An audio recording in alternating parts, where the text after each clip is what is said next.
Keberangkatan tiba Seri Paduka berdua disambut Perdana Menteri Datuk Seri Ismail Sabri Yaakob dan isteri Datin Seri Muhaini Zainal Abidin.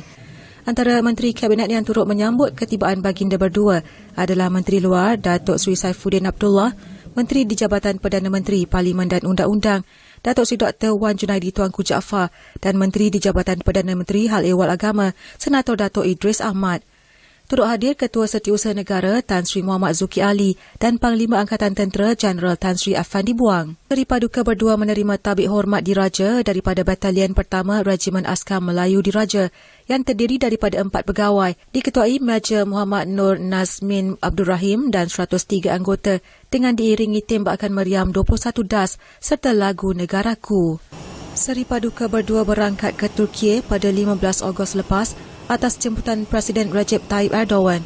Jadual lawatan Al-Sultan Abdullah bermula di Ankara dengan sambutan negara serta mengadakan pertemuan dengan Erdogan di Kompleks Presiden yang merupakan pertemuan 4 mata kali pertama selepas Seri Paduka menaiki tahta sebagai Yang di-Pertuan Agong ke-16 pada 30 Julai 2019. Baginda berdua turut berangkat menghadiri Majlis Santapan Negara yang dihoskan Erdogan dan isteri Puan Yang Terutama Emin Erdogan.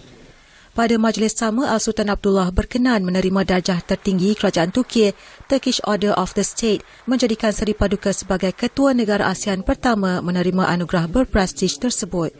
Pada 17 Ogos, Al-Sultan Abdullah berkenan melawat syarikat pemain utama industri pertahanan Turki, FNSS Defence System AS, dan syarikat aeroangkasa Turki, Turkish Aerospace Industry TAI, manakala Raja Permaisuri berangkat melawat Museum Cerame di Istana Presiden.